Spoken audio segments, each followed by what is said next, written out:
negra, sou descrita como parda pelo formulário do IBGE, mas eu me considero, eu sou uma pessoa negra, né?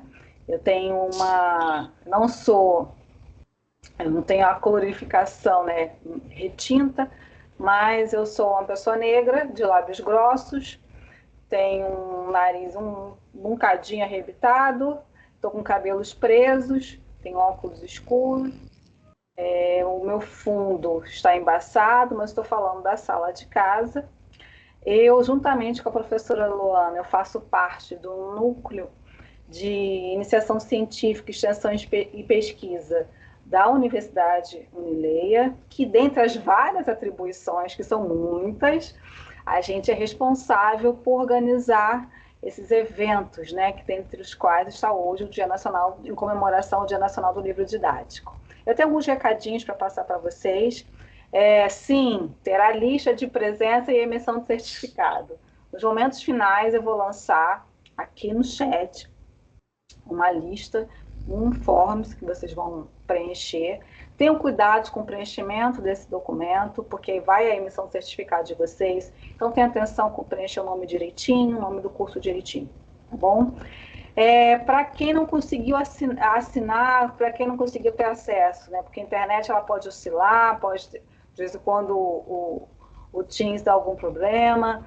Então, para quem não conseguir, eu vou deixar aqui no chat o e-mail do Unicep, tá? Aí vocês escrevem para a gente, olha, eu estava presente no Dia Nacional do Livro Didático, na palestra, e porém não consegui assinar a emissão do certificado. Vocês poderiam enviar para mim? A gente conversa com a gente que a gente vai emitir para vocês sem problemas. Outra coisa, quanto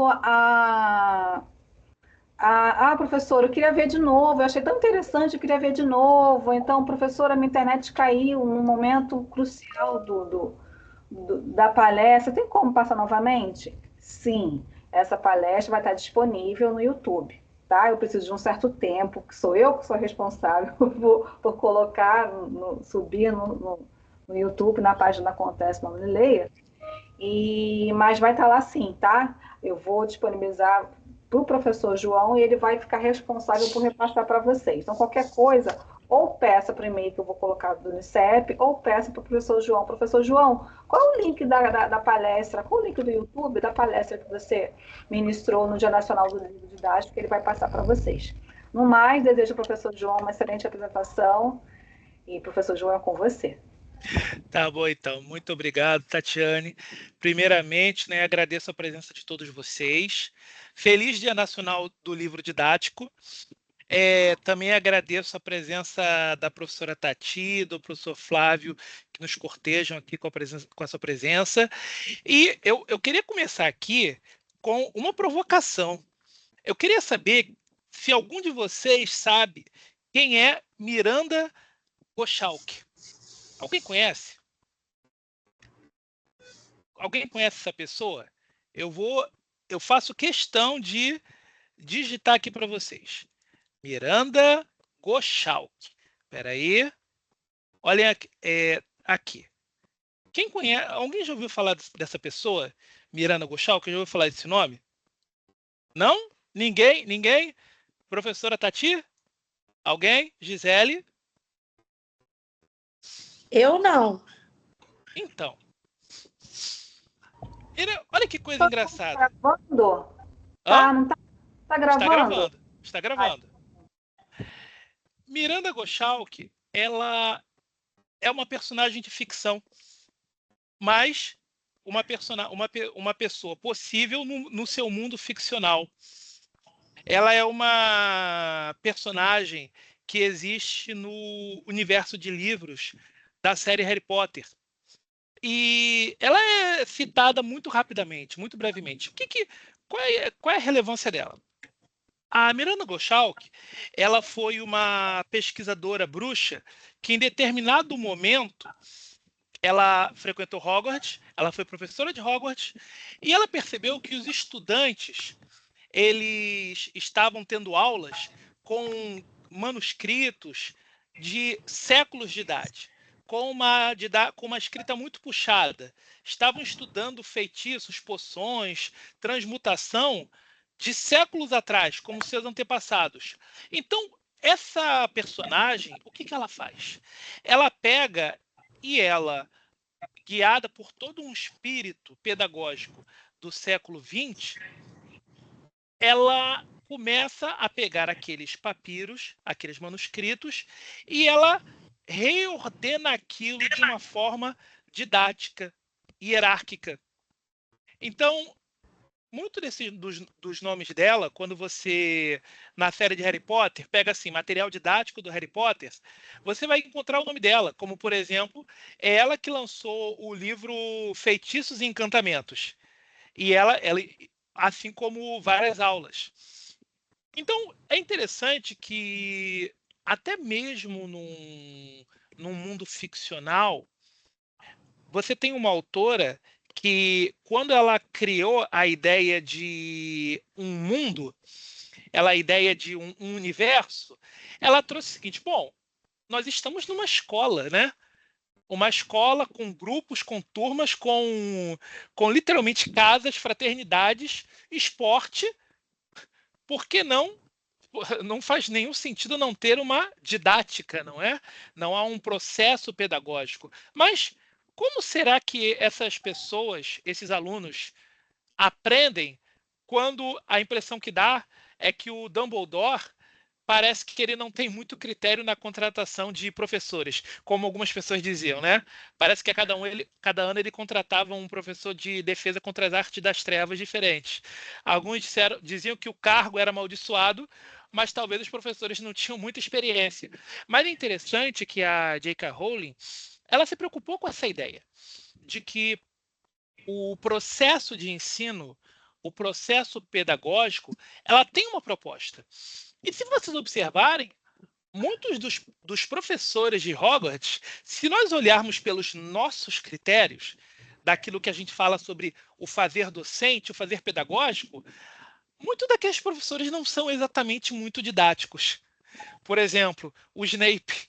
O Snape ensinando a fazer poções. Abram um livro na página 15 e copiem. Ele é literalmente uma pessoa que, se você não aprendeu, você é um péssimo aluno. Então, a J.K. Rowling, ela se preocupou com essa ideia. Mas é interessante essa premissa quando você observa que a ideia de que a prática... Aqui, ó. O Fabrício falou o Lupin colocando geral na frente com um bicho-papão, não é? Ou então aquele professor do segundo livro ensinando uma magia que os alunos não sabiam direito. Desde muito tempo, existe essa ideia do tipo, como nós guiamos o processo de aprendizagem? Principalmente quando a sociedade ela vai se tornando cada vez mais sofisticada. Muita gente pensa que o livro didático ele surge entre meados do século XIX e XX, no formato que a gente conhece. Mas a ideia dele já é antiga. Estou falando uma coisa antes que eu compartilhe com vocês. Existe um modelo de livro que era, na verdade, era um material que era utilizado na época da Idade Média, que era um pergaminho, que era o palimpsesto. Ele era um pergaminho que ele era utilizado para trazer anotações. Só que o papel era raro naquela época. Não era todo mundo que tinha papel, ele era caro. Então, o que as pessoas faziam? As pessoas faziam anotações, as pessoas davam as suas explicações. Meio parecido com quando você estava no ensino médio, tem um livro didático, aí o professor explicou alguma coisa, você entendeu melhor, você fez um monte de anotações. E aí eu vou tirar aqui uma outra referência a Harry Potter. No livro de Harry Potter, O Príncipe Mestiço, tem uma hora que o Harry ele vai procurar um livro de poções que está lá no armário do professor. E ele encontra um livro todo surrado, todo velho, todo abandonado. Eu vou dar um spoiler aqui, mas esse spoiler já tem mais de 10 anos. Ele era o livro do Snape, de quando o Snape era um estudante de Hogwarts. Só que o livro do Snape tinha uma diferença. Tudo aquilo que o livro não explicava direito, aquele livro vinha com anotações. Não, ao invés de dar 3 voltas, dê 2 voltas. Ao invés de você botar 2 gotas, coloque 1,5. Então o Snape, ele tinha vários macetes. Ele tinha uma explicação melhor de como você atingia o caminho, como você atingia o processo. Então, a ideia de você explicar às pessoas por meio de um trajeto, de um caminho, de forma que aquilo faça mais sentido, mais instrucional, ela é antiga. Pensa bem, durante muito tempo, as pessoas elas tinham que aprender filosofia. Como elas aprendiam filosofia? Não era todo mundo. As pessoas aprendiam por meio dos clássicos. Elas liam os clássicos. Na Grécia Antiga, a Eneida era lida nas escolas da época, né? Mais do que a gente podia chamar de escolas como liceus, mas as pessoas aprendiam a língua grega por meio da Ilíada. Hoje em dia, para a gente aprender norma culta, as pessoas não simplesmente jogam um Machado de Assis. A gente vai ensinando gradativamente por meio de uma progressão sobre aquilo. Se a gente olhar por esse lado, por esse viés, a gente poderia dizer que o livro didático ele atende a uma tipologia textual, que é a injunção, que são textos que eles são o quê? Instrucionais. Eles servem para instruir, para orientar. E o livro didático ele tem a função. Ele serve para instruir você de várias formas. A bem da verdade, muitos dos livros que nós lemos hoje, livros de história, livros de português, livros de filosofia, são, na verdade, majoritariamente instrucionais, porque ele quer considerar você no seu tempo, na sua ideia. Então, a ideia de um livro didático, que é um carro-chefe do processo educacional, embora ele vai tomar uma forma em meados do século XVIII para o XIX e até os dias de hoje, aquela premissa de que deve haver uma forma mais organizada, ela vai estar presente. Mas vamos lá. A gente não está aqui só para falar sobre o livro didático. Mas por que o livro didático ele vai ser tão importante para a gente, nós como professores, nós como estudantes e pesquisadores? Observa que a gente não pode esquecer, né, que o dia 27 de fevereiro ele é o Dia Nacional do Livro Didático. E isso surge da criação do Instituto Nacional do Livro em 1929, por meio de um decreto da Lei 93. Então, observa que o livro didático, o Dia Nacional do Livro Didático, a ideia do livro didático enquanto carro-chefe, enquanto política de Estado, ela surge ao mesmo tempo que vai surgir no Brasil o Instituto Nacional do Livro. E aí eu deixei uma coisinha bem interessante nesses slides que eu vou passar aqui para vocês. Que eu vou fazer uma pergunta no final e eu quero ver se vocês estão atentos a isso, ok? Então, o dia 27 de fevereiro é um dia que se comemora o livro didático. Não apenas o livro didático, mas o Dia Nacional do Livro Didático. Muitas vezes você está lendo um livro que você não é um livro didático, mas ele tem a mesma proposta. Por exemplo, você tem muitos livros que eles são textos adaptados de obras. Se você procurar por aí, em algum canto, você encontra uma versão adaptada da Eneida, por exemplo. Você encontra uma versão adaptada de Frankenstein. Você encontra uma versão adaptada de Os Lusíadas. Que ele é o quê? É uma versão didática, que alguns vão chamar de paradidáticos, em alguns pontos, desses livros, mas voltados para o quê? Para um leitor que não tem uma tradição literária e ele serve como introdução para desenvolver aquelas competências em um indivíduo no seu primeiro ponto. Mas por que isso é tão importante? Imagino que vocês devem lembrar, quando vocês estudaram sobre a Revolução Industrial, que antes da Revolução Industrial, você tinha aquele período, não é, da manufatura, da maquinofatura, na qual a pessoa ela aprendia em guildas, ela era um aprendiz de uma fábrica. Só que a partir do momento em que nós temos o surgimento dos modelos tipográficos, o surgimento das grandes cidades, a população vai gradativamente sendo alfabetizada. E por causa disso, ocorre uma mudança na dinâmica de transmissão de conhecimentos.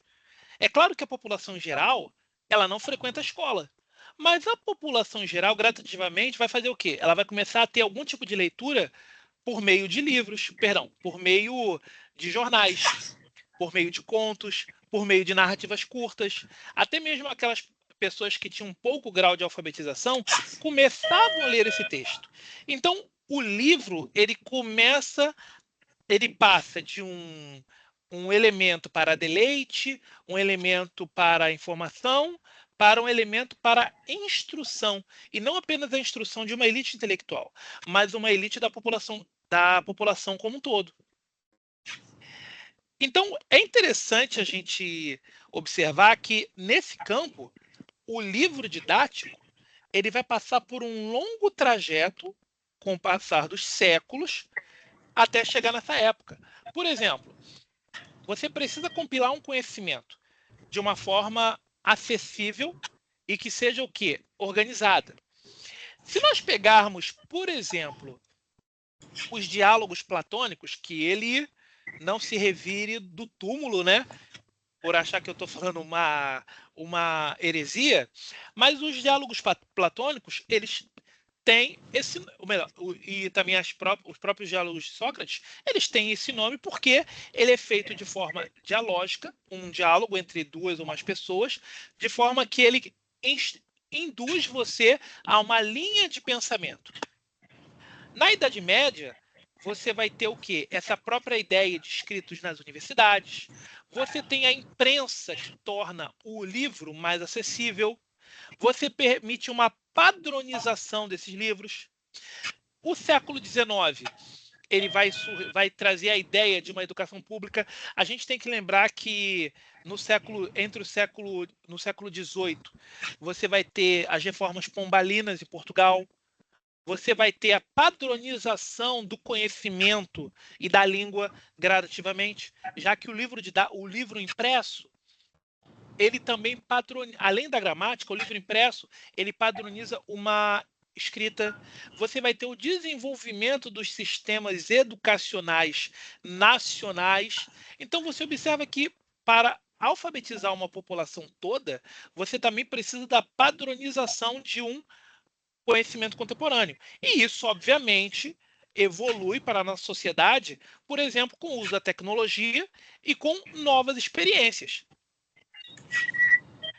E aí é interessante que no Brasil essa ideia de um processo, um modelo que nós conhecemos de livro didático hoje, por incrível que pareça, ele remete ao período da transição do Brasil Império para a República. Tanto que os primeiros livros didáticos, eles também eram em parte, eram livros didáticos, eram um pouco de literatura infantil, em alguns casos, já que eles eram direcionados para os filhos da burguesia, e ele tinha toda uma função pedagógica e social.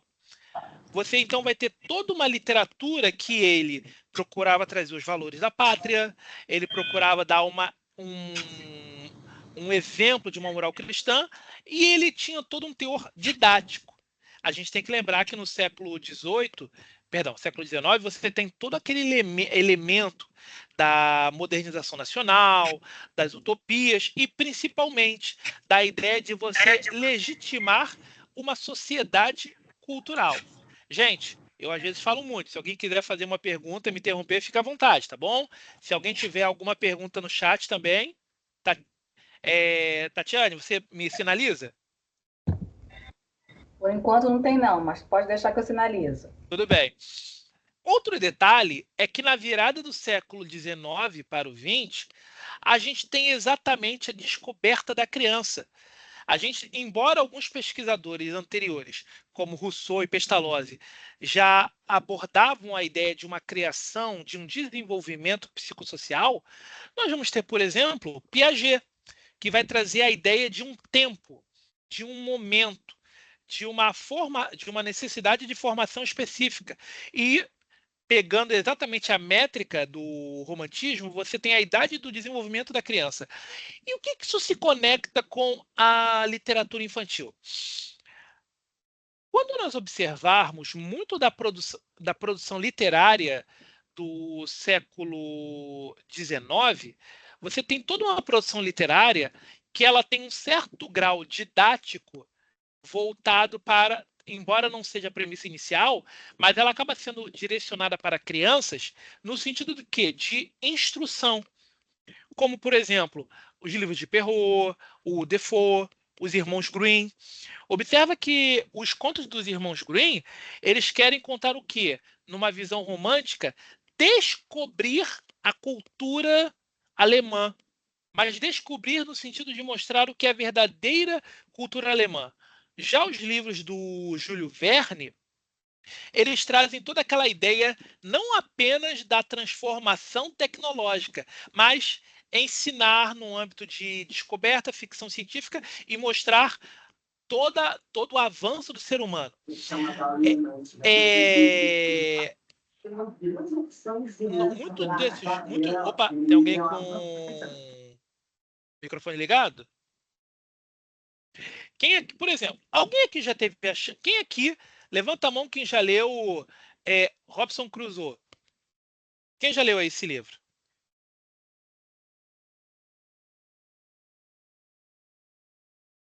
Quem já teve a chance de ler? Ó, professor Flávio já leu. Professor Flávio, o que o senhor mais o senhor pode falar? Se puder, né? O que você mais gostou desse livro?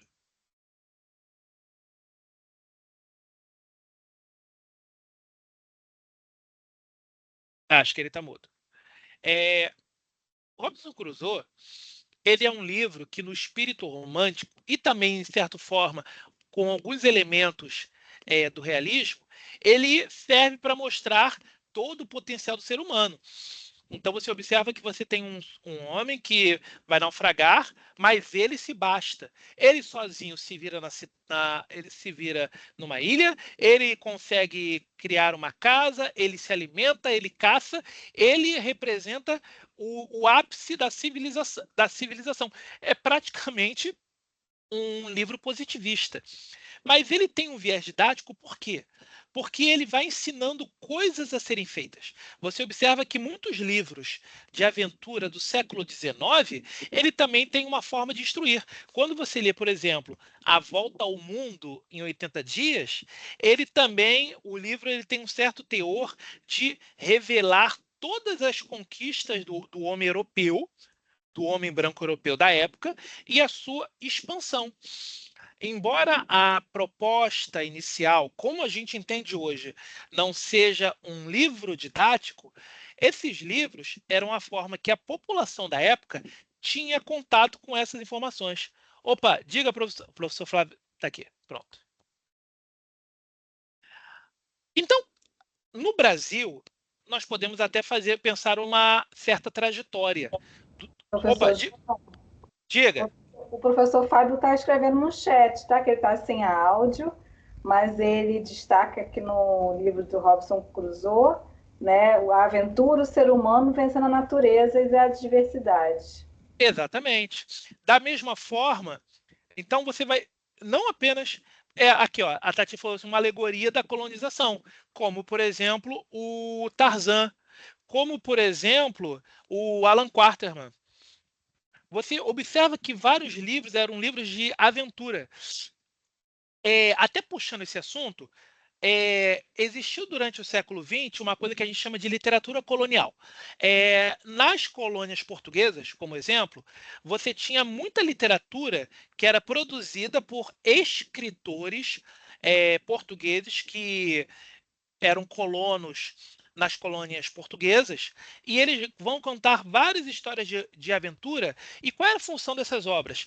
Contar o sucesso da grande empreitada colonial, o sucesso do homem português em civilizar a sociedade. Então, observa que, embora esse livro não seja um livro didático no conceito que a gente entende hoje, esse livro também ele estava cheio de didatismo. Ele era divulgado, ele transmitia todo o sucesso. Olha o quanto nós conquistamos, olha o potencial humano, olha como as pessoas transformam. Então, muitos dos primeiros livros infanto-juvenis, eles tinham também essa função didática. Eles transmitiam esse exemplo. A professora Tati falou assim, Tarzan ainda fala do aprendizado, da leitura e da língua. Você vê que literalmente Tarzan é quem? É o rei da selva. No Brasil, a gente pode apontar pelo menos algumas fases. Eu gosto muito de sinalizar essas três. Você tem o final do século XIX até o XX, que é um período de modernização do país, e a escola era vista como elemento de modernização, que até hoje, é por isso que a gente fala muito que a escola é o espaço no qual as pessoas buscam as respostas para a questão social, mas ainda é um momento com baixa formação docente, muitos professores não tinham uma formação pedagógica suficiente, então os primeiros livros didáticos e a literatura infantil eram usados como um esforço para desenvolver uma cultura nacional e uma coisa meio ufanista, e havia muito uma tradução e adaptação de obras estrangeiras. A gente pode até dar um exemplo. Muito do primeiro material para a Escola de Surdos no Brasil, criada na época do Dom Pedro II, o do Instituto Ines, eram baseado na língua de sinais francesa, por meio de manuais adaptados e professores que vieram aqui, nesse momento. Já entre os anos 20 até 45 dessa primeira etapa, boa parte desse período Vargas, você ainda tinha um alto índice de analfabetismo. E por isso que começa a surgir a ideia de uma reforma educacional, como os escolanovistas, e pensando exatamente numa educação pragmática, num desenvolvimento. Você observa que, nesse momento, a gente ainda tem carência de professores. Na verdade, se a gente olhar historicamente, até hoje nós temos carência ironicamente, nós temos carência de professores. Olha esse projeto agora do governo da Bolsa Professor. Já entre os anos 50 e 60, você tem a reforma de Capanema, que ele vai trazer a LDB de 61, que ele também quer trazer novamente uma reforma educacional. E uma coisa interessante no Brasil é que esses períodos e essas reformas educacionais, elas sempre estiveram associadas com uma grande questão. Como eu capacito professores num país onde uma parcela significativa da população é analfabeta?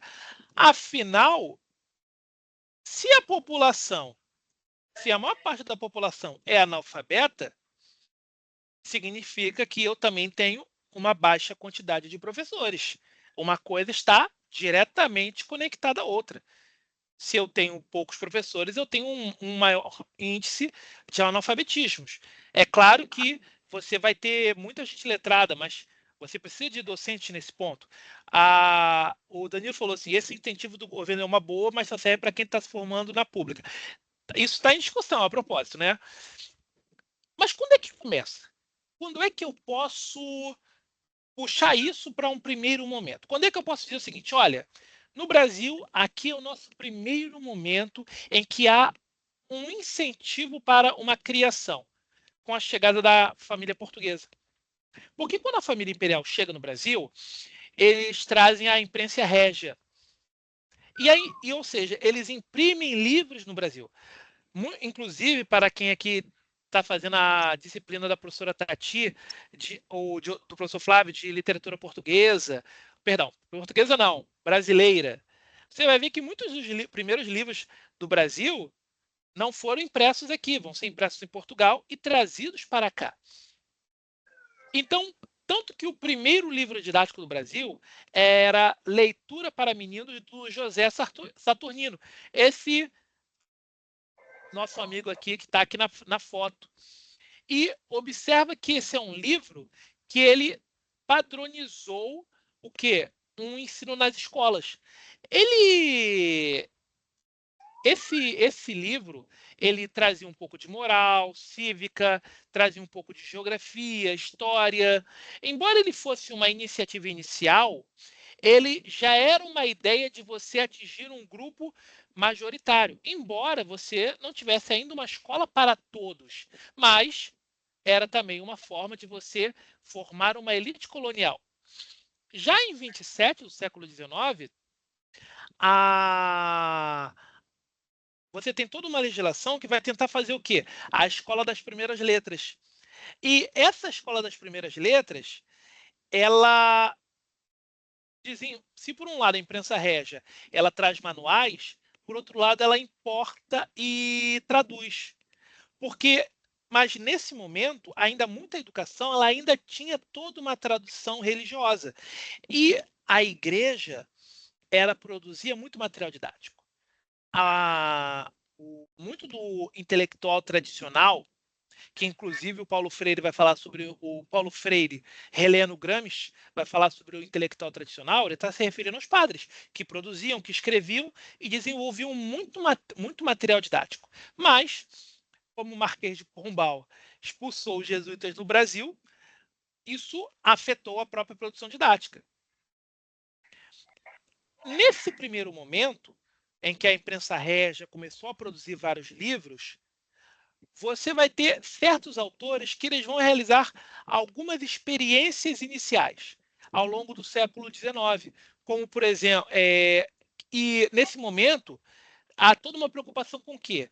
Com a transmissão de valores e um didatismo. É claro que há um interesse no ensino de álgebra, da língua, mas muito desse material ainda está muito voltado para a ideia de moral, cívica, valores pátrios, ainda assim no espírito romântico. Então você tem, por exemplo, César Borges com o Livro do Povo, você tem, por exemplo, a Zalina Rolim e a Francisca Júlia, com o Livro das Crianças e Livro da Infância, que ensinavam primeiras letras, matemática. Você tem escritores como o Feliberto Carvalho, como o Romão Pugiari, como o João Kopke. Então, você tem muitos desses livros que são primeiras experiências. A ideia de um livro didático. Mas é claro que um livro que fez muito sucesso na época vai ser o livro Através do Brasil, criado pelo Olavo Bilac e o Manuel Bonfim. E esse livro ele foi um best-seller na época, porque ele trazia toda uma linha nacionalista da literatura e trazia alguns livros didáticos pedagógicos sobre como ensinar crianças, as primeiras letras, a cultura nacional, o amor à pátria. Observa que a gente ainda estava num ritmo bem pensado no viés do romantismo, mas muito influenciado por aquelas ideias positivistas do final do século XIX. E o livro ele procurava trazer o quê? Informações históricas, geográficas, um pouco de ciência, natureza, mas naquela premissa de levar um pouco do conhecimento do Brasil. Qual o nome? Eu estou lembrando de um livro aqui. A professora Tati me corrige se a minha pronúncia estiver errada. Tom Sawyer. Tom Sawyer. Acho que a pronúncia é essa, não é? Sim, professor. Isso mesmo. Que ele é um livro que ele é sobre uma viagem sobre um garoto e ele vai descobrindo muito da cultura e das regiões dos Estados Unidos. E ao mesmo tempo que ele faz essa viagem, ele também fala sobre as grandezas, ele explica, ele conta. Então, muitos desses livros de viagem também eram formas. Veja, observa como isso aqui tem um tom de literatura infanto-juvenil, mas ao mesmo tempo didáticas de explicar olha como é o nosso país, olha como são as nossas matas, a nossa terra, as nossas riquezas. Então você vai ter muitos desses livros que tem isso. E enquanto ele conta essa narrativa de viagem, inclusive o Bakhtin fala isso, né, sobre o mote da narrativa de viagem, ele também conta a ideia de você contar toda a cultura de um povo. E muito desse livro, ele vai ser fruto dessa ideia da expansão e massificação da leitura literária às classes populares. Embora tenha muita gente, embora você vai encontrar pessoas que olham com maus olhos o livro paradidático que você encontra na escola, por exemplo, a história de Malalinha, quem já não leu esse livro, quem nunca teve a oportunidade, são esses livros paradidáticos que eles foram o primeiro contato de leitura com um grupo massivo da população que não tinha uma tradição literária. E olha que a população em geral sempre gostou do texto em prosa. Mas muito da população.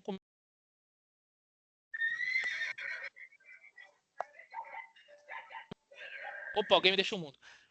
Muito da população vai ter contato com isso. Então, o professor Lajolo, ele fala que o Olavo Bilac e o Manuel Bonfim, eles tinham a faca e o queijo na mão. Porque eles também tinham uma fonte de renda. E aí, olha uma coisa que a gente vai sinalizar para vocês que vai ser uma constante no Brasil. Eles tinham uma fonte de renda assegurada pela adoção de seus livros. Por quê? Porque as escolas adotam os livros deles. O livro dele, do Olavo Bilac e do Manuel Bonfim, vira praticamente o livro das escolas. Muito similar ao que as políticas nacionais hoje fazem quando adotam um livro como um livro paradidático. Um livro que vai ser utilizado como referência na escola para educar a criança. Um livro que vai sempre ser padronizado. E aí, é claro que eu não poderia deixar de lado a nossa queridíssima Júlia Lopes de Almeida. Como vocês sabem, no ano passado, em 2024, foi aprovada a Lei 14.986. E o que diz essa lei? Ela faz uma pequena alteração. Eu prefiro chamar de acréscimo na LDB. Ela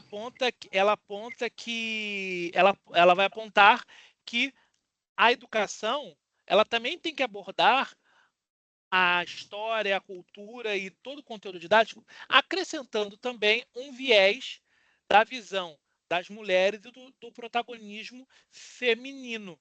A Tati falou aqui do Tom Sawyer e Huckleberry Finn, sobre um órfão escravizado que foge através do rio Mississippi nos Estados Unidos. É um romance de formação. Delicioso, professora Tati. Era essa palavra que eu estava querendo procurar. É um romance de formação. Porque a professora Júlia Lopes, aproveitando exatamente essa legislação que fala sobre uma visão feminina, ela foi uma escritora de literatura infanto-juvenil muito importante para o Brasil, mas ela caiu no ostracismo. Quase ninguém sabe quem ela é. A maioria dos professores vai trabalhar o quê? Com Monteiro Lobato, talvez com Ziraldo, com um ou outro, mas ela é muito conhecida mais pelos pesquisadores do que pelas pessoas. E quem foi essa senhora? Ela foi uma professora, ela escreveu contos, romances, pensando na criança e obras didáticas. Tanto que ela tem uma coletânea chamada Contos Infantis de 86, que foi utilizado como livro, era contos literários, mas usados como livros didáticos nas escolas, até 1927. Só para vocês terem uma percepção, A Menina do Nariz Arrebitado, do Monteiro Lobato, é de 1921. Então, a professora Júlia Lopes de Almeida, ela já era uma escritora consagrada quando o Monteiro Lobato lançou o primeiro livro dele, literatura infanto-juvenil. E ela era esposa do Filinto de Almeida, e ela foi uma das idealizadoras da Academia Brasileira de Letras. Só que o marido, que ele era repórter, pesquisador, mas o marido dela foi colocado na cadeira 3 por uma questão de gênero na época, e ela foi deixada de lado. A professora Tati até falou o seguinte, ó, que Monteiro Lobato foi pioneiro em conseguir o contrato para colocar seus livros adotados na escola, no currículo escolar. Isso é verdade. Mas, por isso que eu sinalizo isso. Você tem uma mulher que ela teve uma produção na época que já era adotada, que ela já era utilizada pensando nesse viés. E no Brasil, e como é que é interessante a professora ter falado sobre a ideia de contrato, porque no Brasil a Juliette falou assim, eu amo a coletânea da Eterna Júlia. Hoje é o sonho de qualquer autor, né? Conseguir um contrato. No Brasil, a ideia de contrato vai estar muito associada à política pública, principalmente pelo PNLD, que é o Programa Nacional do Livro Didático. E ele vai ter alguns antecessores. Por exemplo, no século XX, eu tinha falado da imprensa régia. Lá na década de 30, a gente teve a Campanha Nacional de Material Escolar, que ele servia para fazer essa distribuição de materiais básicos para os alunos, inclusive livros didáticos.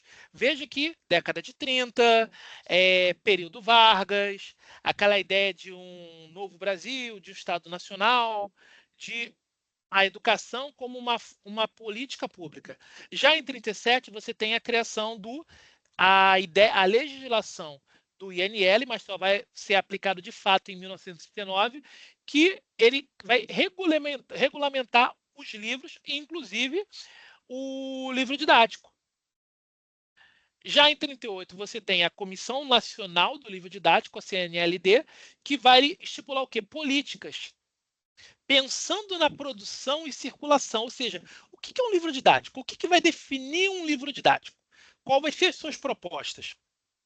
Em 66, você tem a Comissão do Livro Técnico e do Livro Didático, a COLTED, que ela vai coordenar, editar, distribuir. Em 71, você tem o Programa do Livro Didático para o Ensino Fundamental, que ele distribui livros, e esse programa, o PILDEF, ele vai ser substituído pelo PNLD, que é o Programa Nacional do Livro Didático, que ele promove uma curadoria para adquirir e distribuir livros. Então, muitos escritos, não só livro didático, mas livros ficcionais, outros tipos de livros, para a população como um todo.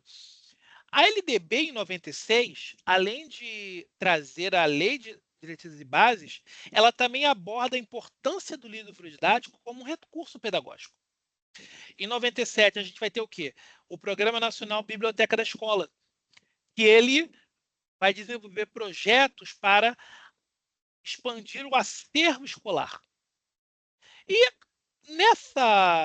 nesse caminho, ao longo das próximas décadas, nós vamos ter uma série de programas estaduais e municipais que vão distribuir livros e materiais didáticos adaptados para as necessidades locais, bem como o Plano Nacional de Educação.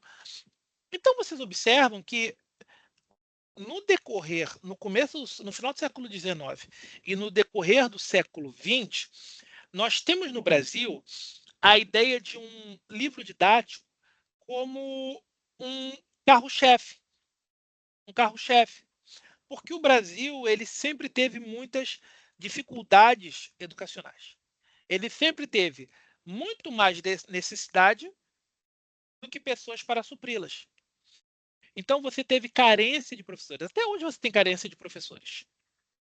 E tanto é verdade que você tem muitas escolas, você tem muitos professores que dão aula no curso que não é da sua formação. Como, por exemplo, o professor de filosofia dando aula de sociologia, professor de português dando aula de história. Não é à toa que você vai surgir o quê? Os cursos de segunda licenciatura também. Então, a premissa inicial do livro didático no Brasil é promover um livro didático para dar suporte. Por exemplo, pensa, levanta a mão aqui, quem aqui já trabalha numa escola? O professor João já tem uma mão levantada do Pedro, tá? Só para não alterar o fluxo, tá? Quer perguntar alguma coisa, Pedro? Ó, tem o Pedro, tem a Carla. Ó, tô vendo aqui várias pessoas. Tem a Lina. Provavelmente vocês, em algum momento, vocês assim, olha, eu tenho que preparar uma aula, vou dar um exemplo aqui, eu tenho que dar uma aula sobre substantivos. Mas eu vou trabalhar com o quê? Eu vou começar logo com um substantivo comum, próprio, simples, composto, vou trabalhar com locução substantiva. E aí você observa que a escola adotou um livro didático. E verifica que aquele livro didático ele já tem uma divisão. É claro que o professor ele vai acabar produzindo seu material, desenvolvendo a sua tarefa, mas aquele livro tem um caminho, uma trajetória instrucional. Ou quem nunca se formou, um professor ou uma professora iniciante, nunca teve nenhuma experiência em sala de aula, estava pensando como é que eu vou prosseguir esse conteúdo? Quanto é o suficiente para eu dar em sala de aula? Será que eu dou todo esse conteúdo, passo o dever para casa? Você tem muitas vezes o livro didático que ele já tem todo um formato. Então, durante os planos educacionais, pensando no livro didático do Brasil, o livro didático ele também serve como uma complementação da formação do professor.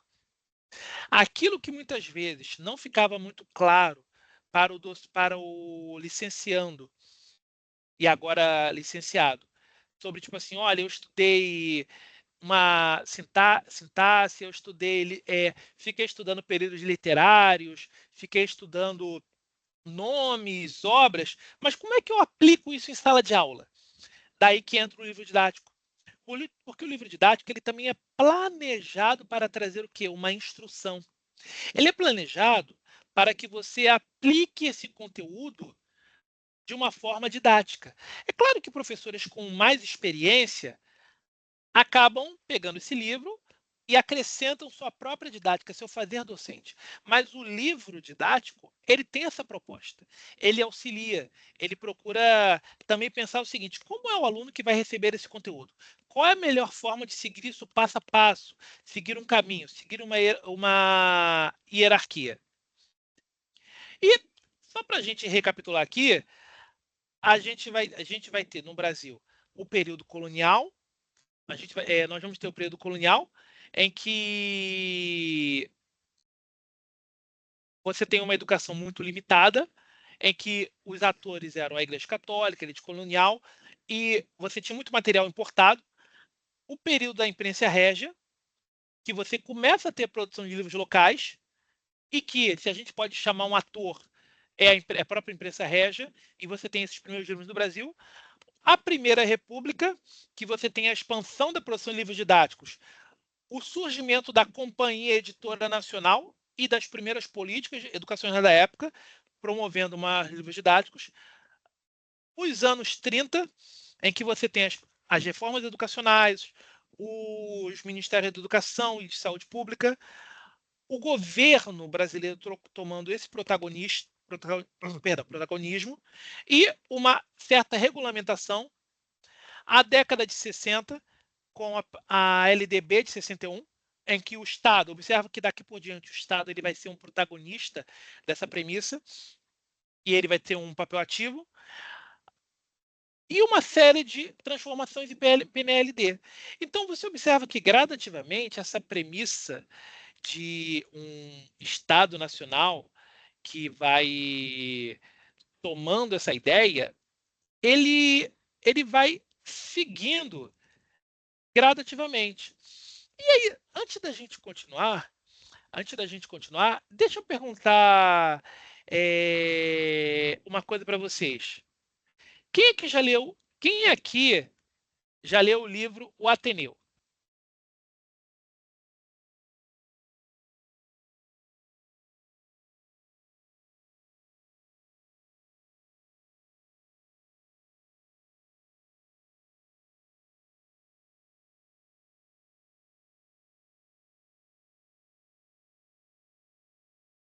no Ateneu, olha só, eu vou contar uma coisa aqui, parece que essa história se passou hoje de tarde. No Ateneu, tem um professor, o diretor do Ateneu é o professor Aristarco. E o que o professor Aristarco fazia? O professor Aristarco, o Ateneu, é o grande colégio das elites nacionais. E todo mundo queria estudar no Ateneu. O Ateneu formaria a próxima elite. Então, o professor Aristarco, o que ele fazia?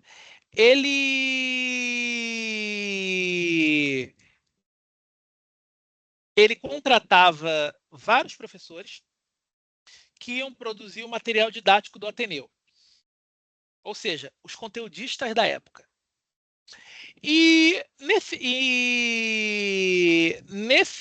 que ele fazia? Ele produzia o melhor material do mundo, ele revisava, ele produzia um material perfeito. Mas e depois que o material ficava pronto, o que o professor Starco fazia?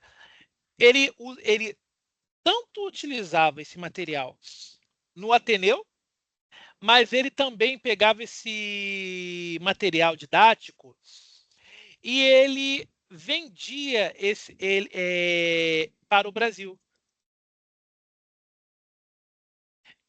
Ou seja, nem todo mundo poderia estudar no Ateneu, mas, pagando bem, qualquer pessoa poderia ter acesso ao conteúdo educacional diferencial do Ateneu. Para quem é bom entendedor, isso não é muito. Isso não é tão diferente assim, na verdade, parece que foi ontem, de muitos colégios. Se você pegar, por exemplo, grandes grupos educacionais que produzem seu próprio material, que você tem o colégio daquele grupo, mas você tem aquele livro que é vendido para outros colégios, é exatamente como o Ateneu. A ideia de você produzir um material didático que ele vai se adequar àquelas propostas. Tatiane, eu posso dar um exemplo aqui de um material didático? Pode, creio que sim. Por Qualquer exemplo, coisa que for no YouTube vai acusar, mas a gente. Ou a por gente. exemplo, E a gente... tudo bem. Acredito que vocês conheçam o Eleva. Alguns aqui devem conhecer o que é o Eleva. O Eleva, aqui no Rio de Janeiro, ele vai fornecer material para grupos como o SESF, o Pense, o Elite. Ele mesmo tem o Colégio Eleva, por exemplo. E não apenas isso. Hoje em dia, com o devido respeito, obviamente, você pode, digamos que você seja o diretor ou diretora de um colégio da esquina, literalmente, um colégio pequenininho, com baixos recursos, com poucos alunos. E você quer, eu quero fazer um diferencial. Eu agora quero que os meus alunos usem um material diferencial. Você pode assinar um contrato e os próprios pais pagam pelo material. Nem todo mundo vai pagar uma mensalidade de um Elite, de um Pense, mas qualquer pessoa pode estudar usando o material do Eleva. Então, observa que você junta. Você pode não ter os melhores professores, mas você pode ter o melhor material didático. Então, essa proposta ela vai estar presente na sociedade brasileira. Mas, vamos lá.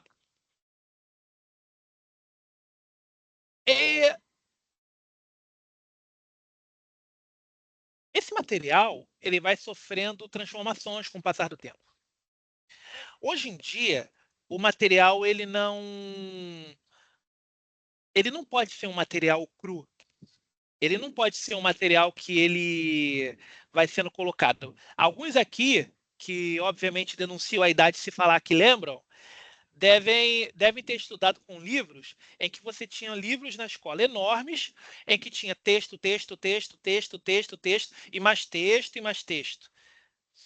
Livro de matemática, livro de ciências, às vezes livro de ciências com uma figura só. Livros de literatura com vários textos para você decorar alguma coisa. Hoje em dia, a ideia de um material didático é você ter um planejamento do material. Um material que ele se adequa às suas necessidades. Por exemplo, Como é que eu faço considerando o perfil do aluno? Eu preciso ter um material que ele é relevante. Eu preciso ter um material que ele se conecta aos usos educacionais. Eu preciso ter um material que ele respeita. Ó, o Fabrício falou que a avó dela tem guardado esses livros. Eu preciso de um material que ele é adequado, ele respeita a forma como o estudante ele faz o quê? Ele aprende, ele se desenvolve. Afinal, lembra que eu falei que lá na ideia do livro didático começou-se a ter essa noção de que há um período de estudo, há uma aprendizagem por etapas, há um ciclo educacional? Os primeiros livros didáticos, embora tivessem a ideia de uma educação, eles não eram tão bons assim, pensando, por exemplo, na divisão de conteúdo. Alguns aqui vão lembrar, talvez não, mas era comum nas escolas, tipo um Pedro II da vida, você, para aprender a sintaxe da língua portuguesa, você estudava latim, por exemplo. Só que hoje em dia você estuda a língua portuguesa só pela própria língua portuguesa. Então, é necessário uma estrutura hierárquica e modelar e com exercícios que sejam práticos, que sejam teóricos, que sejam desenvolvidos e que permitam uma recapitulação. E eu vou perguntar uma coisa para vocês. Lá atrás, eu disse que eu deixei uma coisa no slide e eu ia perguntar se alguém percebeu. E aí? Quem pode me dizer se percebeu alguma coisa? Alguma coisa em particular no material que eu acabei de passar?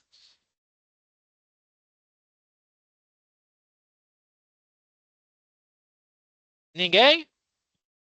Ó, eu vou escolher alguém aqui, então. Deixa eu ver, deixa eu ver. Gisele. Percebi não, professor. Sinto muito. Nada, nada, nada. Não. Nada. Eu vi Luciana. datas ali, principalmente do... é, Ai, meu Deus, esqueci, fugiu a palavra. Da implementação dos livros didáticos, as coisas assim, mas alguma coisa assim especial que me saltou os olhos, não. Vamos lá. Eu vou mostrar aqui para vocês. Observa como o nosso trabalho aqui ele vai progredindo. Se vocês observarem, nossos primeiros slides, eles não parecem que ele tem um planejamento. Ele parece que ele está o quê? Uma grande imagem, uma imagem e um texto do lado, com alguma padronização no texto.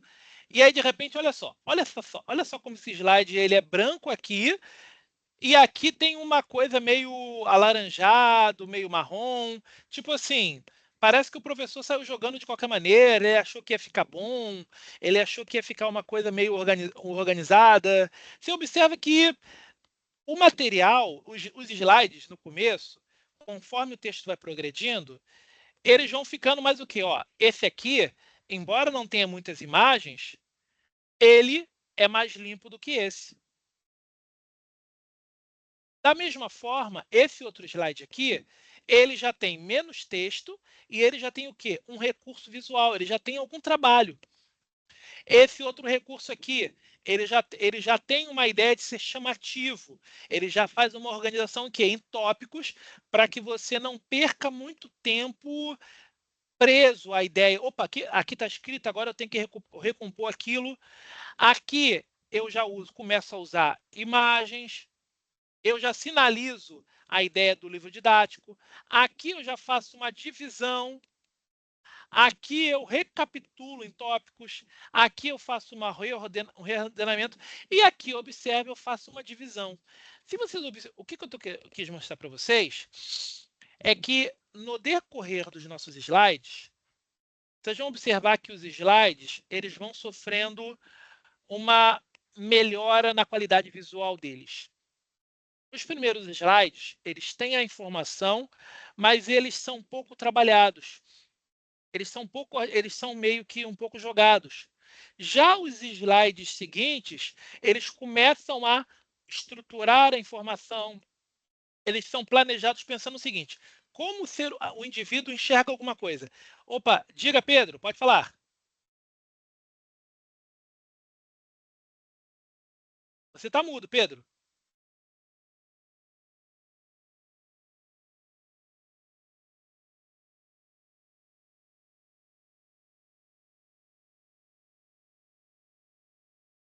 Acho que eu não estou... Pedro escreveu aqui. A questão da estrutura do planejamento, Gisele. Assim como muitos dos livros, você ocasionalmente vai encontrar um livro didático que ele é todo mal planejado, você percebe que não basta você ter conteúdo. O livro tem que ter uma estrutura, você tem que ter uma ordem, uma sequência lógica. Muitos dos primeiros livros didáticos, eles não tinham esse planejamento. Ele não considerava a sua capacidade de percepção, a forma como você entendia o conteúdo, a forma como você captava as informações presentes. Então, observa que esses livros aqui, em diante, ele dialoga com isso. Por exemplo, além do que, você tem material didático que ele é o quê? Ele está desatualizado. Ele está desatualizado com as informações, com as imagens, com problemas de inclusividade. Por exemplo, uma vez um professor de antropologia me mostrou um livro didático que falava do continente africano, e na hora de botar uma imagem do continente africano, ele colocava a imagem de um desenho de um monte de caras com lança correndo atrás de leão. Como é que eu vou ensinar para as crianças sobre o continente africano se a única coisa que eu mostro é um livro, um monte de pessoas com lança, como se os povos do continente africano ainda estivessem na época da Idade da Pedra? Você está entendendo? Você tem livro quando eles já tiveram reinos. Você tem materiais didáticos que, por terem muito conteúdo, eles são focados muito mais na memorização e repetição. Então, você tem aquele caso do aluno que ele estuda para a prova. Por isso que você precisa que ele tenha uma abordagem mais orientada, mais moderna. Você tem livros que eles têm problema de acessibilidade. Às vezes você tem um livro que ele é presente numa região metropolitana, mas você precisa de um livro para ser mais acessível no meio rural. E aí por isso que você tem programas como o PNLD ou a digitalização. E você tem livros que têm problemas gráficos, que não têm uma boa distribuição. Então, seja o material didático que você recebe até hoje, ou até o material didático que você, enquanto professor, produz, é necessário que esse material didático ele tenha uma função sistemática. A ideia de um design educacional é exatamente isso, uma ação sistemática de ensino. Como eu posso produzir um material didático pensando em como o estudante ele vai aprender alguma coisa? Eu tenho que ter em mente o que eu quero que o aluno aprenda. E até hoje, nós temos muito material didático que ele é mal organizado, mal desenvolvido. E aí, né, eu preparei uns exemplos, a professora Tati até me sinalizou isso numa reunião, e eu não posso deixar de fora esse exemplo aqui, que saiu num livro didático lá na Alemanha, que ele estava querendo ensinar sobre a cultura brasileira, e você tem um garoto que ele fala que ele mora na rua e cata lixo. E é verdade que tem crianças na rua que catam lixo? Sim.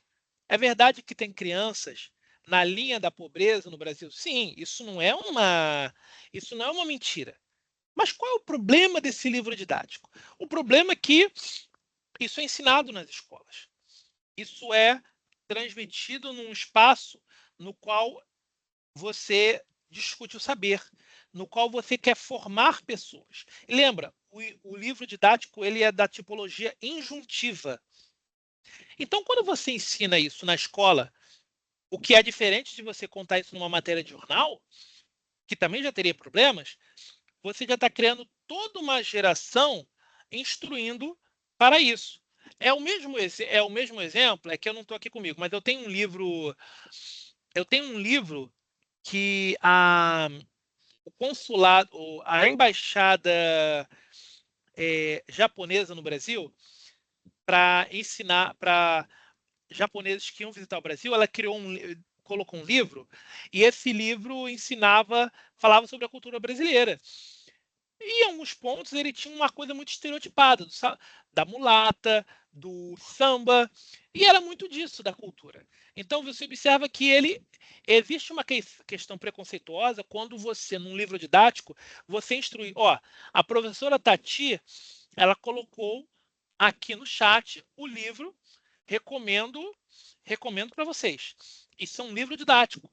Veja, o livro didático ele tem uma função. Ele tem uma função instrucional. Então, significa que ele tem uma responsabilidade. É diferente de um livro ficcional, no qual você pode estar discutindo várias coisas, você pode estar expondo, você pode trazer uma reflexão filosófica, no qual o livro ele diz muito mais pelo aquilo que ele não diz do que aquilo que diz. O livro didático não. Ele tem uma função específica e é por isso que ele tem uma responsabilidade. Outro exemplo aqui. Quem aqui pode me dizer qual é o problema desse livro, dessa imagem aqui? Encontrado num livro didático. Quem quiser falar, fala. Quem não puder, escreve no chat.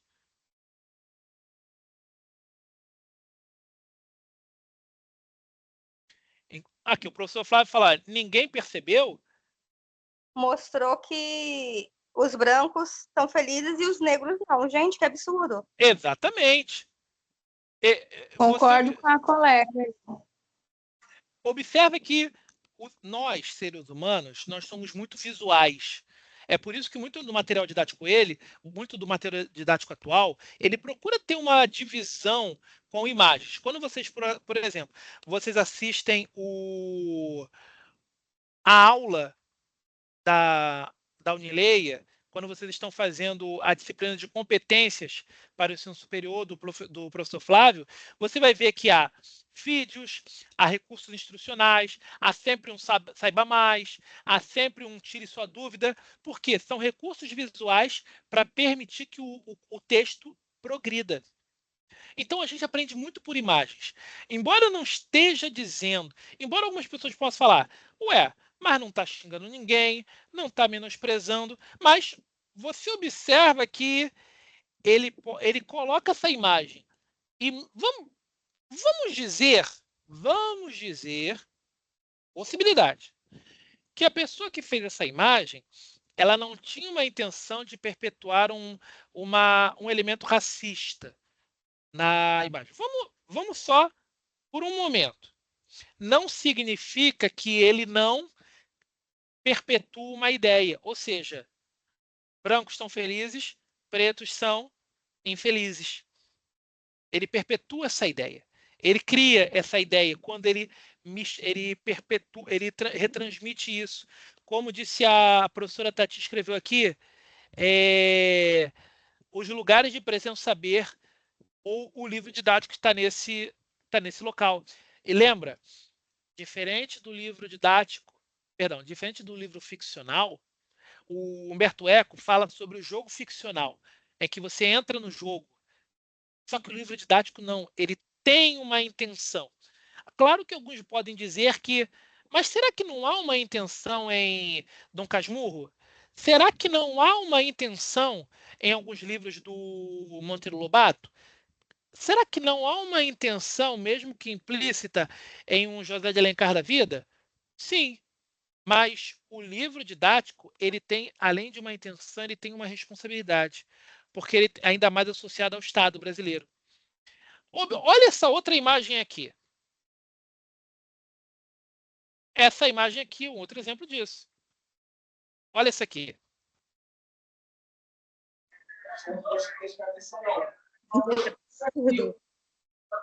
Perceberam?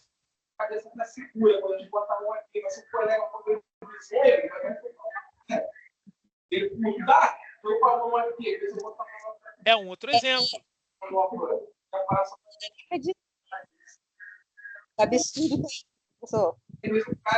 É um absurdo. E nós vemos isso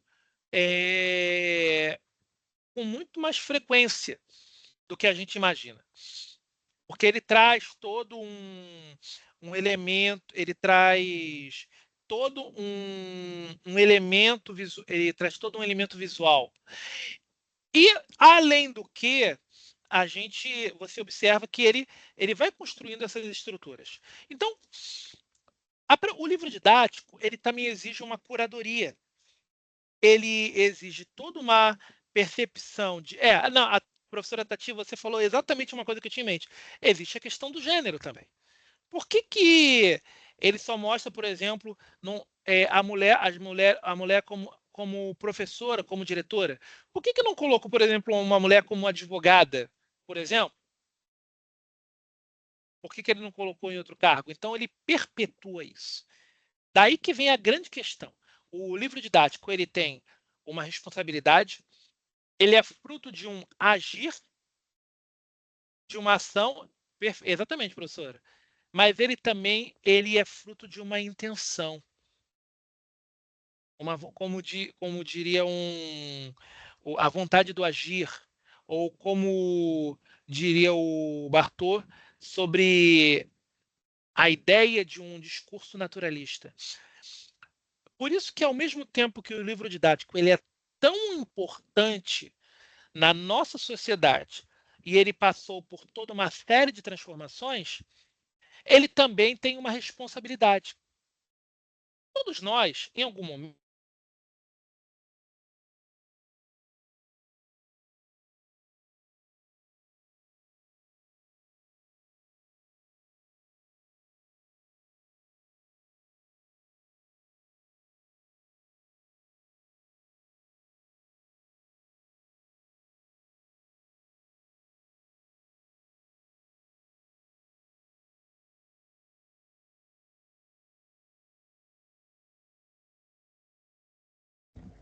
Professor João, você ficou mudo. E agora, estão ouvindo? Sim. Pronto. Agora sim. Muitos de nós já estudaram no público, privado, presencial, EAD. Muitos de vocês são estagiários, ou já fizeram estágio, ou já fizeram práticas ambiente profissional de letras. Outros aqui na disciplina de práticas de ensino vão ter a experiência de um plano de aula e vocês vão ter que vão trabalhar com o livro didático.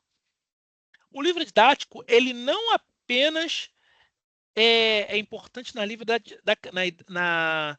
para a criança, mas ele é importante para o docente. Porque, da mesma forma que o ENAD e outros projetos, como o Provinha Brasil, eles tentam, de diferentes maneiras, criar uma padronização educacional, o livro didático ele também procura gerar uma padronização didática. Imagina o professor... Veja, eu moro no Rio de Janeiro. Como tem muitas escolas, muitas, eu vou ter diferentes perfis de estudantes, eu vou ter muitas experiências, eu vou ter muita oportunidade de trabalhar em várias escolas. Agora, imagina uma pessoa com poucas escolas, uma região com poucas situações, e que a pessoa tem que andar quilômetros para ter acesso, para trabalhar numa escola. Ele vai ter pouca experiência educacional, por exemplo. Por isso que o livro didático ele é formador não apenas para o aluno, mas ele é formador para o docente, porque ele também auxilia o docente na sua formação didática. Tanto é que, por exemplo, se você pegar qualquer livro, para quem aqui já teve chance de trabalhar num Eleva, uma escola que usa o material do Eleva. Eu uso o Eleva porque é muito conhecido aqui no Rio de Janeiro. Você vai ver que o próprio Eleva, olha, aula de literatura LET, competência 8, habilidade 35. Ele já estrutura a aula pensando no quê? Na BNCC. Então, o próprio material didático, ele já procura mostrar ao professor como é que eu vou trabalhar essa legislação educacional. O material didático, ele já prepara isso. Porque ele entende que a maioria dos professores não é um pesquisador das leis, mas é aquele professor da sala de aula, pé no chão em sala. E ele entende que o livro ele é um suporte, é uma ferramenta fundamental. da mesma forma que o... Como é que é o nome? Da mesma forma que o advogado, ele vai ter, por exemplo, a Constituição, e ele vai ser a base para a maior parte da sua atuação. No Brasil, o professor, ele vai ter o livro didático, que vai ser o professor, ele vai, principalmente da educação básica, ele vai ter o livro didático como um fundamento. Por isso que ele é tão importante. Por isso que pensando na formação do professor do Brasil, a gente tem que pensar no material didático. E é por esse motivo, e com esses exemplos que a gente botou aqui agora, que esse material tem que estar sempre sendo repensado, sendo sempre instruído. A Tatiane falou no começo, ela fez a sua audiodescrição. Se vocês observarem o livro digital da Unileia, você vai observar que, na maioria das vezes, o livro ele evita fazer referências a cores. Por exemplo, aponte a opção naquela mesa vermelha. Por que isso? Porque você pode ter algum estudante que tenha deficiência visual, por exemplo. Ele já procura seguir uma premissa de um design universal, um livro adaptado para todos. Por que a gente tem um PDF? Por que além daquela aula você tem um PDF? Ou por que é um site? Porque um aluno ele pode usar um leitor. Ele também é um material didático. Então você vai observando que o material didático ele vai passando por adaptações constantes. Aliás, é por esse motivo que nós temos tanto o livro didático, se vocês forem lá em material complementar, vocês encontram o livro didático completo da disciplina, mas ao mesmo tempo você tem a aula. O que é a aula? A aula ela é feita com base no livro didático. Só que é o livro didático com outras palavras, seguindo uma outra visão, uma outra proposta, pensando o aluno que ele quer aprender em outro momento. É um livro que ele vai se adaptando não apenas ao saber que vai sendo atualizado, mas ao saber que precisa entender a necessidade do estudante. Ok? Gente, aproveitando esses nossos últimos minutos, eu queria... Vamos lá. Professora Tati, se a professora quiser trazer algumas palavras para a gente.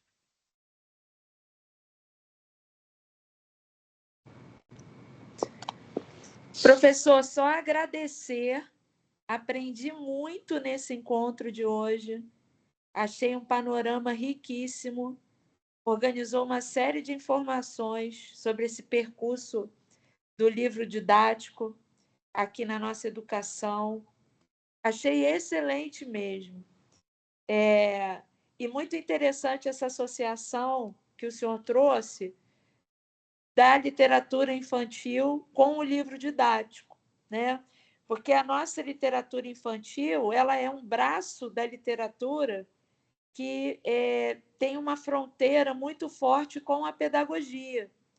A gente diz justamente que a literatura infantil é uma literatura altamente escolarizada, né?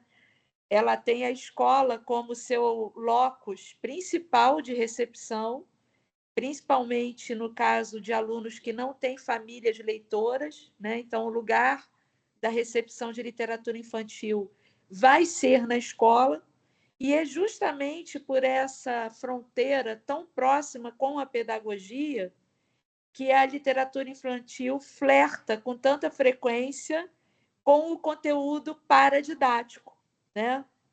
A literatura infantil muitas vezes serve para ensinar, nesse sentido mais conteudista mesmo, né? Quem está na escola certamente conhece vários livros infantis que são, antes de mais nada, temáticos. É o livro para trabalhar a questão da higiene, o livro para trabalhar as múltiplas famílias, o livro para trabalhar a morte dos avós, o livro sobre os povos originários, e por aí vai, né? Então, é muito interessante a gente pensar que essa ideia do livro didático ela também muitas vezes está presente em obras que a gente considera ficcionais. É assim, só uma observação. Eu amo a literatura do Monteiro Lobato, mas eu não posso deixar de lado que tem uma questão de gênero, o fato que ele vai ser elevado à situação de patrono da literatura infantil quando você já teve outras pessoas, como a professora Júlia Lopes, que já produziam, que já tinham coletâneas em escolas que já eram consagradas à época. Aliás, historicamente, a gente poderia até fazer uma palestra sobre isso. Você tem escritores que foram famosíssimos em sua época, mas não são estudados nos bancos escolares, que tiveram muita relevância, né? Quando você lê um Jorge Amado, ou melhor, um Murilo Rubião, muitas vezes você esquece quem esse cara leu na época para formar quem ele se formou. Mas então tem essa ideia de emancipação, né? Até vem uma discussão, né, sobre a literatura infantil ser uma literatura menor, mas não menor no sentido deleuziano, mas menor no sentido de subliteratura. Mas as pessoas ignoram exatamente o que é o fazer literário. Se você pensa numa função, qual é a função dela? Qual é a premissa, qual é a proposta ou qual é uma opção? Será que então o Luiz Fernando Veríssimo, ele tem literatura infanto-juvenil? Você vai chamar aquilo de subliteratura também porque é voltada para crianças? Ou será que a gente pode pensar que ele assumiu a ideia do Humberto Eco de pensar um leitor modelo? Para pensar quem é o meu leitor, quem é o leitor que eu tenho em mente para planejar esse livro? E por essa ideia, quem é o leitor do meu livro didático? Opa, diga, Aline. Aline levantou a mão.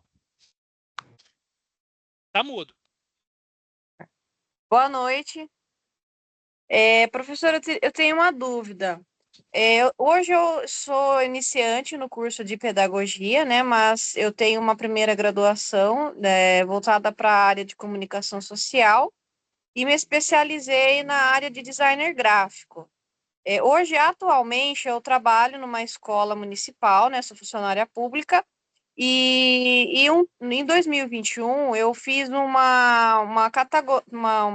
coloquei umas etiquetas para catalogar alguns livros da biblioteca da escola. E foi um momento assim que eu tive mais acesso. Era um momento de período de férias escolar das crianças, né? E para ajudar os funcionários, eu contribuí nessa função. E nesse momento me despertou um interesse de desenvolver um trabalho nessa parte de designer, como eu tenho essa habilidade, para oferecer isso para as escolas. E de que forma que eu posso fazer isso? Assim, existe um mecanismo? Como que funciona assim essa seleção dos livros que são feitos pela prefeitura ou pelo estado? O governo ele vai criando editais. E geralmente você tem editais, você tem planos de leitura. Então, você tem livros que são sugeridos, você tem pessoas que se inscrevem em propostas. Agora, o seu caso, na verdade, está mais próximo do design editorial, na qual Entendi. você trabalha com a produção gráfica do livro didático, formata, tem orientação. Inclusive, se não me falar a memória, a Unileia tem uma pós-graduação voltada para o mercado editorial, que você pensa o seguinte: como é que você produz o livro? O livro enquanto produto, o mercado das editoras, o livro físico, o livro digital, oferece o serviço de editoração, de organização. A Unileia tem um trabalho sobre isso. Eu, inclusive, tenho um amigo que ele é designer, que ele trabalha com isso. Eu até cogitei trazer ele aqui, trazer uma palavra para vocês, pensando no livro enquanto produto. Gente, vamos... Tatiane, a gente pode ficar mais 5 minutos? Pode sim, tem 3 mãos levantadas, tem do Pedro e do Fabrício. Vamos lá, por ordem aqui. Pedro, consegue falar aí? Boa noite. Dá uma pergunta, uma dúvida aí, professor. Saber se eu fui, por exemplo, Está ouvindo, professor?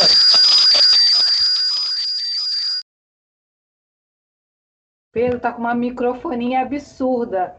Eu posso sugerir que você escreva no chat para não dar muito ruído aqui para gente?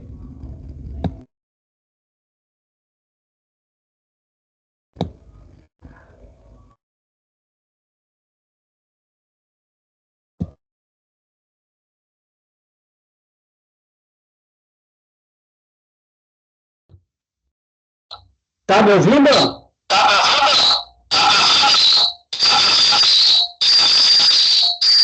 Agora está me ouvindo?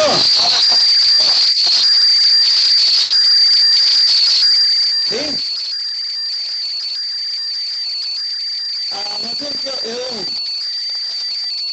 Eu fui entrado no curso de letra em 2022.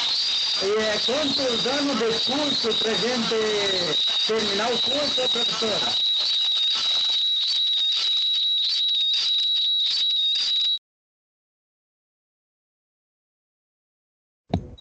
Professor, o senhor está mutado.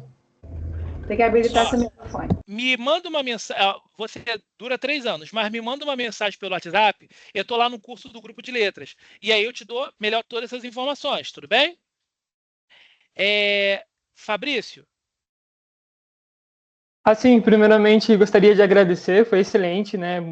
Ampliou muito minha visão do livro didático, né? Confesso que tinha certos preconceitos, né? Em relação até professores que não usavam como apoio, né? Na minha experiência em sala de aula, né? No caso, como aluno, né? Mas sim, praticamente copiavam, né? Faziam copia-cola do livro didático, né? Mas também tive experiências muito boas com professores que realmente utilizavam aquilo como uma localização, né? E como um apoio, né? Então, essa conversa ampliou muito, né, minha visão, e para destacar também que eu trabalho hoje, minha principal função, né, eu sou formado em design gráfico, e eu havia até iniciado uma especialização em design editorial, né, e posso falar que o design editorial, né, realmente visa mais o livro como um produto mesmo, né, a organização, né, das informações ali de forma visual, né, não entra muito na parte literária, né? Se bem que para você diagramar um livro como um livro didático, tem certas especificações, né? Uma cartilha que você tem que seguir, né? E cada livro tem esse tipo de cartilha, uma forma de diagramar de uma forma diferente, né? Então, é isso. Obrigado, professor. Disponha. Gente, olha só. A gente vai finalizar por agora. Gente, caso alguém tenha alguma dúvida que seja mais voltada ao curso de letras, ou queira assim, professor, tem uma coisa que não ficou, fiquei com dúvida na palestra, me manda uma mensagem, Eu estou no grupo de letras. Quem não é do curso de letras, pede a professora Luciana e a professora Fernanda tem o meu contato institucional, que eu respondo rapidamente no WhatsApp. Eu quero uma indicação desse curso, pode me dar uma indicação de leitura? Me manda. Professor, é sobre a questão do curso de letras, eu respondo todo mundo, tudo bem? A gente vai finalizar por aqui, mas antes eu queria pedir, quem pode ligar a câmera para a gente bater uma foto? Vamos lá, podemos aqui? Peraí, tá todo mundo escrevendo aqui.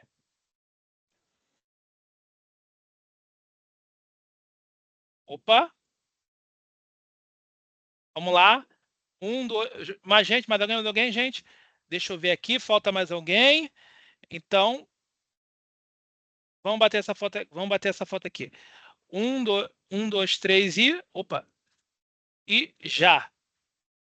Oi! Gente, muito obrigado, agradeço a presença de vocês. Estejam sempre presentes. A gente sempre está procurando trazer esses temas que sejam do interesse de vocês, que a gente possa sempre trazer discussões. E eu vou dar uma última sugestão. Falem comigo ou com seus professores. Se tem alguma coisa específica, professor, tem uma palestra, teve um tema que eu gostei muito. Será que a gente não poderia fazer uma oficina sobre isso? Fazer uma videoaula? Seja comigo, a professora Luciana. professora Fabiana, ou conversar com os seus outros professores. A professora Tati, ela trabalha com o clube de leitura, o professor Flávio, ele está organizando as oficinas. A gente sempre está trazendo muita coisa que vai complementar a formação de vocês. Mas uma coisa que a gente precisa é que vocês interajam conosco. Tudo bem? Um abraço, pessoal. Tchau, tchau. Só um último recadinho, professor João. Eu gostaria de dizer que já disponibilizei a lista de presença, está fixada aqui na parte de cima do chat, tá? Para quem não conseguir ou a internet está ruim, ou alguma coisa assim, vocês podem enviar um e-mail para o Unicep, tá bom? unicep@unileia.edu.br. Conta o seu relato, né? Olha, minha internet ficou ruim, que a gente pode mandar para vocês. Que muitos alunos chegaram agora no final e não perderam essa informação.